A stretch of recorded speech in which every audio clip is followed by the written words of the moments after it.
Hi ഒരുവൺ. നമ്മൾ ചിന്തിക്കുന്നത് exodus 6 ആണ്. പുറപ്പാട് 6-ാം അധ്യായം. അവിടെ ദൈവം മോശയ്ക്ക് ഒരു ഉറപ്പിക്കുന്ന ഒരു ഭാഗമാണ് കാണുന്നത്. കാരണം മോശയുടെ ആ അനുഭവം നോക്കുമ്പോൾ മോശയ്ക്ക് ഡിസ്കറേജ്ഡ് ആകാനായിട്ടുള്ള കാര്യങ്ങളൊക്കെ അവിടെ സംഭവിച്ചു. താൻ ഫറവോൻ്റെ അടുക്കിലൊക്കെ ചെല്ലുവാനിടയിൽ തീർന്നു. ഇസ്രായേൽ ജനത്തെ ദൈവത്തെ ആരാധിക്കുവാനായിട്ടും കൊണ്ടുപോകണം എന്നുള്ള ഒരു അഭ്യർത്ഥന താൻ അവിടെ ഫറവോന് മുന്നിൽ പറയുന്നത്. അപ്പോൾ ഫറവോൻ അത് നിസ്സാരമായിട്ട് തള്ളിക്കളഞ്ഞ് അവരെ അവിടുന്ന് പുറത്താക്കുന്നു. ഫറവോൻ ഇസ്രായേൽ മക്കളുടെ ജോലി ഭാരം കൂട്ടുന്നു. അവർ അതിലൂടെ കഷ്ടപ്പെടുന്ന മോശയോടും അവരും ഫറവോനോട് ജോലിയുടെ ആ ഭാരത്തെപ്പറ്റി അപ്പോഴും ഫറവോൻ അവരെ അവിടെ നിന്ന് തള്ളി വിടുകയാണ് ചെയ്യുന്നത്. അപ്പോൾ അവരുടെ ആ ദേഷ്യം, അവർക്കുണ്ടായ സങ്കടം, അവർക്ക് ദേഷ്യം, അത് അവർ മോശയോട് അവരോട് പ്രകടിപ്പിക്കുന്നു. അപ്പോൾ മോശ വിചാരിച്ചത് ദൈവം നല്ല കൂടി ഉണ്ടല്ലോ, ഒരു പ്രാവശ്യം കൊണ്ട് തന്നെ മാറ്റർ എല്ലാം സോൾവ് ആവും, എല്ലാം പെട്ടെന്ന് കഴിയും എന്നുള്ളൊരു ചിന്തയായിരുന്നു മോശയ്ക്കുണ്ടായിരുന്നത്. പക്ഷെ ദൈവം ഓൾറെഡി പറഞ്ഞതാണ്, ഫറവോനോട് നീ ചെന്ന് പറയുമ്പോൾ ഫറവോൻ അവർ വിടത്തില്ല, ഫറവോൻ്റെ ഹൃദയം കഠിനമാകും എന്നുള്ളൊരു കാര്യം പറയുന്നതായിരുന്നു. പക്ഷെ മോശ അത് മറന്നുപോയതായിരിക്കും, അറിയില്ല. ഓക്കെ, അങ്ങനെ മോശ അപ്പം ദൈവത്തോട് ചോദ്യം ചോദിക്കുകയാണ്, എന്തുകൊണ്ടാണ് ഇങ്ങനെ ചെയ്തത് എന്നല്ല, ഇങ്ങനെ ദൈവത്തോട് കുറേ ചോദ്യങ്ങൾ ചോദിക്കുകയാണ് ചെയ്യുന്നത്. അപ്പോൾ അതിൻ്റെ ഉള്ള ആൻസർ ദൈവം പറയുന്നതാണ് നമ്മൾ ഈ 6-ാം അധ്യായത്തിൽ കാണുന്നത്.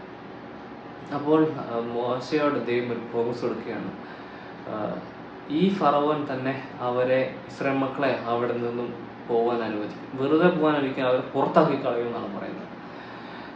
ഈ ഫറവോൻ തന്നെ ഈ ഇസ്രായേൽ ജനത്തെ അവിടെ നിന്ന് പുറത്താക്കി കളയും എന്നുള്ള ഒരു അഷ്വറൻസ് ദൈവം അവിടെ കൊടുക്കുകയാണ് ചെയ്യുന്നത്.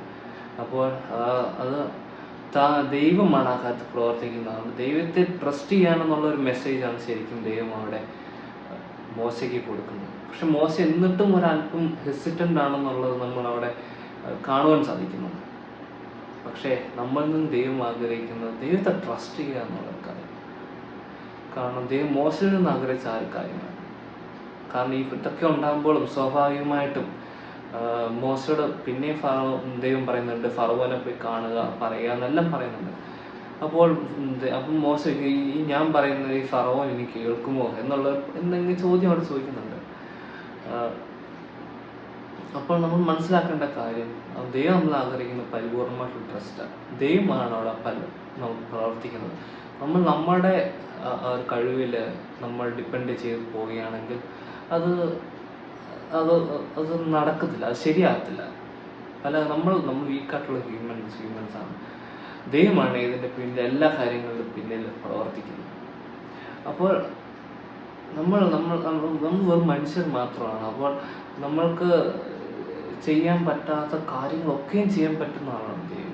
ആ ദൈവം നമ്മളോട് ഒരു കാര്യം ചെയ്യാൻ പറയുമ്പോൾ നമ്മളതിൽ ഡൗട്ട് അടിക്കുകയോ അല്ലെങ്കിൽ അത് സംശയിച്ചിരിക്കുകയോ ചെയ്യേണ്ട ആവശ്യം അവിടെ ഇല്ല എന്നുള്ളത് നമ്മൾ മനസ്സിലാക്കേണ്ടതാണ്. അപ്പോൾ തുടർന്ന് നമ്മൾ ഓർക്കേണ്ടത്, നമ്മളുടെ ബാറ്റിൽസൊക്കെ, നമ്മളുടെ പ്രശ്നങ്ങൾ, നമ്മൾക്കുണ്ടാകുന്ന പ്രയാസങ്ങൾ, നമുക്കുണ്ടാകുന്ന ഒരു പരിശോധനകൾ, ഇതിലൊക്കെയും ഫൈറ്റ് ചെയ്യുവാനായിട്ട് ദൈവവും നമ്മളെ ഹെൽപ്പ് ചെയ്യുന്നുണ്ട്. പക്ഷേ പലപ്പോഴും സംഭവിക്കുന്നത് നമ്മുടെ കഴിവിൽ നമ്മൾ ആശ്രയിക്കുകയാണ് ചെയ്യുന്നത്. നമ്മൾ ദൈവത്തെ മറക്കുകയും നമ്മുടെ കഴിവിൽ തന്നെ പല കാര്യങ്ങളും ആശ്രയിക്കുകയും ചെയ്യുകയാണ് ചെയ്യുന്നത്. പക്ഷേ ദൈവം ആഗ്രഹിക്കുന്നതല്ല, ദൈവത്തെ ട്രസ്റ്റ് ചെയ്യുക. ദൈവം നമുക്ക് വേണ്ടി നമ്മുടെ ബാറ്റിൽസ് ഒക്കെ ഫൈറ്റ് ചെയ്തോളും എന്നുള്ളൊരു കാര്യം നമ്മൾ റിയലൈസ് ചെയ്യണം. അപ്പോൾ ഈ ചിന്ത അത് നമ്മളെ സഹായിക്കട്ടെ. നമ്മൾ ഒറ്റയ്ക്കല്ല, നമ്മൾക്ക് വേണ്ടി ഫൈറ്റ് ചെയ്യുന്ന വലിയൊരാൾ നമ്മുടെ കൂടെ ഉണ്ട് എന്നുള്ള ഒരു ഉറപ്പോടെയും ധൈര്യത്തോടെയും ജീവിക്കുവാനായിട്ട് ഇന്നത്തെ ഈ ചിന്ത നമ്മളെല്ലാവരെയും സഹായിക്കട്ടെ. ദൈവത്തിൻ്റെ നാമത്തിൽ മാറട്ടെ.